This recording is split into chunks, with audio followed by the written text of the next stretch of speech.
What's up, everybody? Welcome back to the channel. Today we've got one of the most important topics, which is the movements you do at the gym that are the most important. I have the top 10 movements that you need to be able to perform, execute, do well, and they all relate to your everyday life. In fact, I'm sure some of you just did these movements within the past 15 minutes. I've also found that this list of 10 things and your ability to do them at a certain level can be the difference between life and death. And so I like to relate those when I go like, what is it that we care about? How much you should be able to do it, how hard, how fast, whatever it is. I like to take towards an idea that you would have not died or that you wouldn't have been injured because you were able to do these 10 movements safely and soundly. And no matter whether or not you like the movement or don't like the movement, each one of these is something you do every single day. So you probably should get good at them. If you don't have these 10 movements and the checklist done,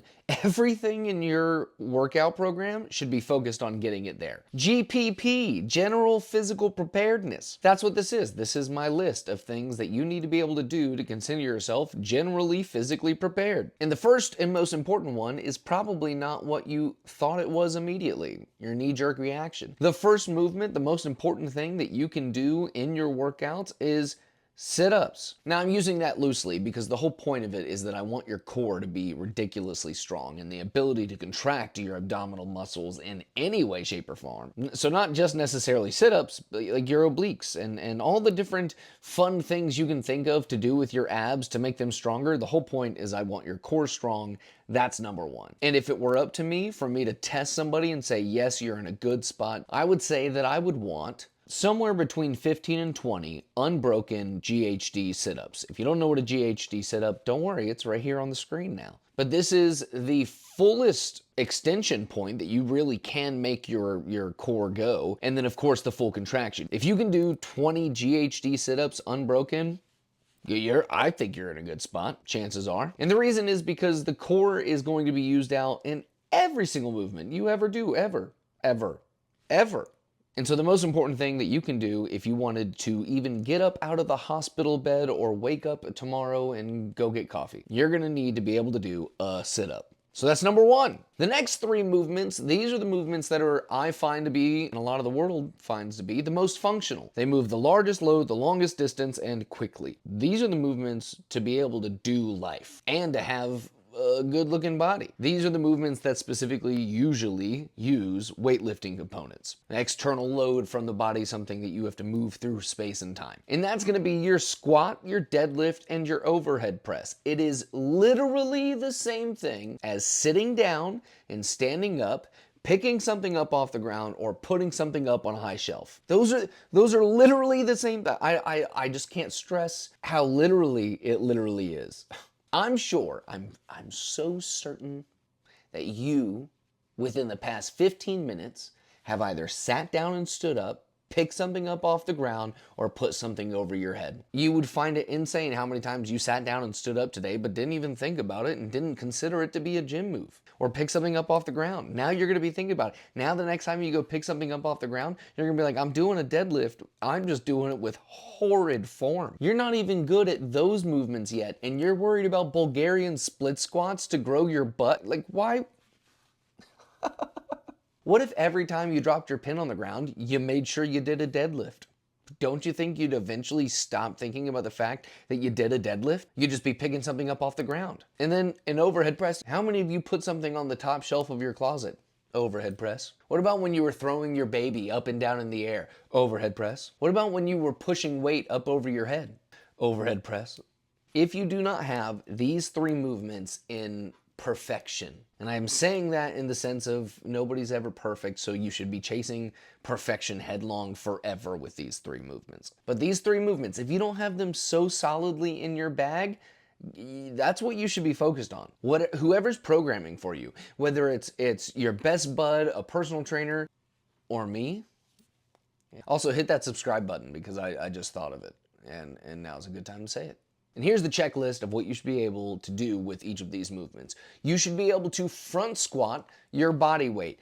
Yeah, front squat. Some of you are like, I don't even do that. Some of you don't even, you're like, I've never liked doing that, so I never do it. I get it, I understand it, but most things you handle in life that would require you to squat, you handle on this frontal plane of your body. You're not putting it on your back and then walking it. You're typically holding it in your front. So I find there to be far more usage out of being able to front squat your body weight 3 times. And in the same case, if your friend passed out and you got to carry them to safety and they're roughly the same size as you, if you can do 3 of them with adrenaline, you're going to be able to pick that person up and carry them to safety. That's an important thing to be able to do. What if it was your kid? You should definitely be able to pick them up. You should be able to deadlift 1.5 times your body weight 3 times. That's if someone was passed out and they're a little bit bigger than you and you don't think you can carry them. You can at least drag their ass to safety.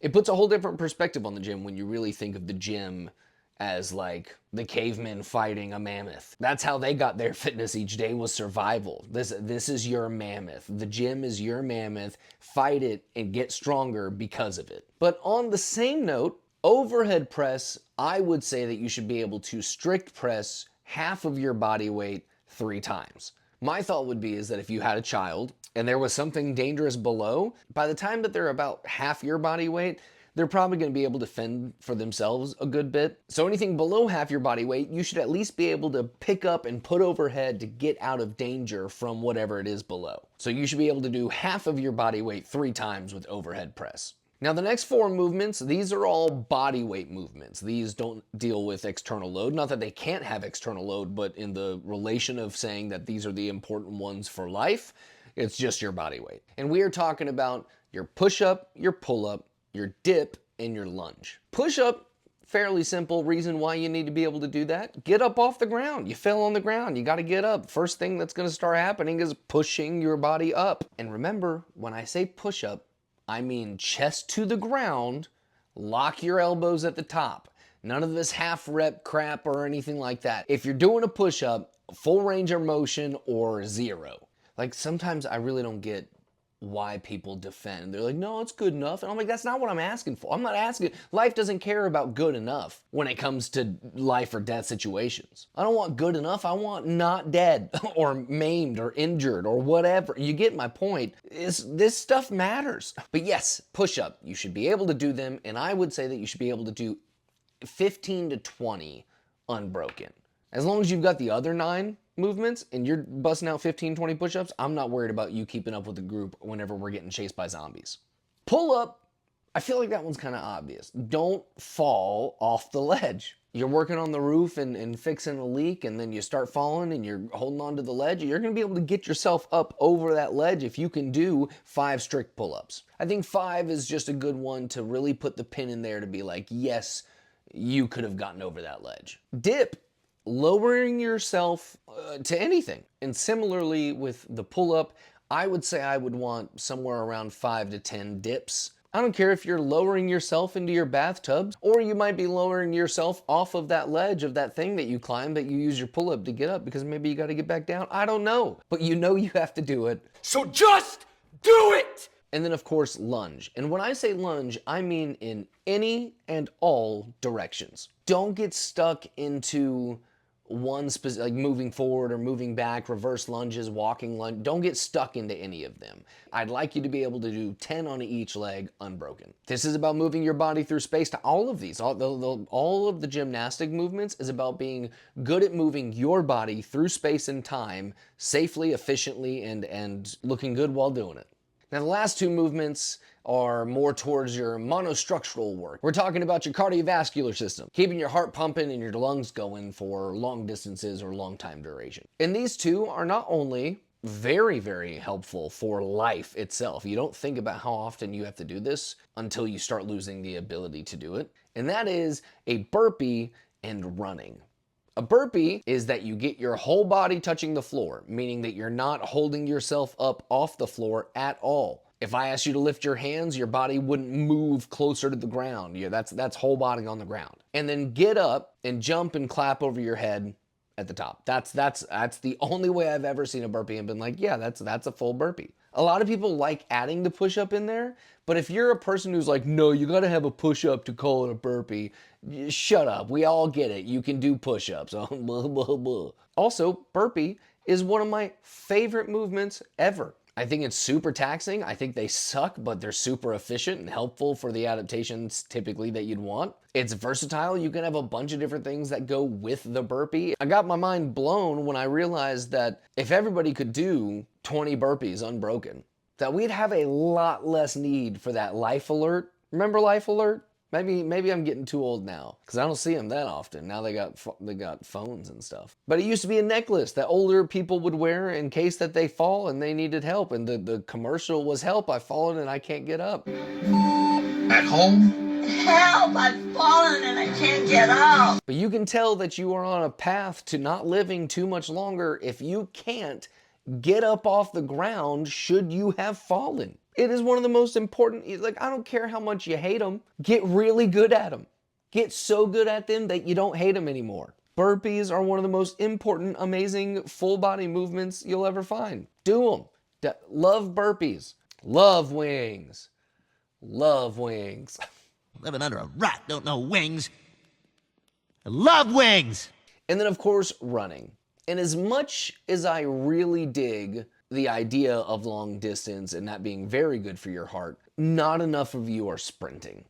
You're not. And it just always goes back to that video where that lady, like the stroller's rolling into traffic and she can't even make the first few steps to go get her, let alone get there fast enough. And I've always wanted to be a dad, and I'm not a dad, I'm an uncle, and my nephew's the coolest freaking thing on the planet. He's awesome. But like, golly, that's a scary life to live where maybe you're not physically fit enough to parent your child. And I know that's dark. I know. That's like, I don't even like thinking about it. 2 tests for running that I find that you should be able to do. The first one is the long distance stuff.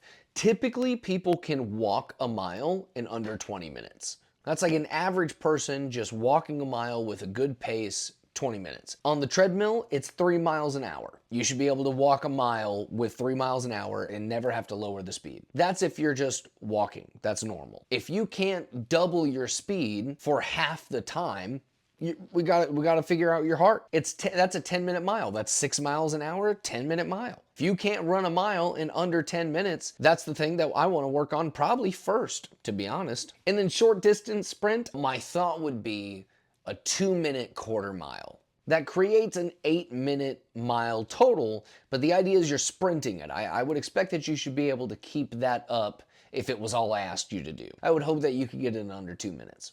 All of these things, all of the movements I just spoke about, you do every single day.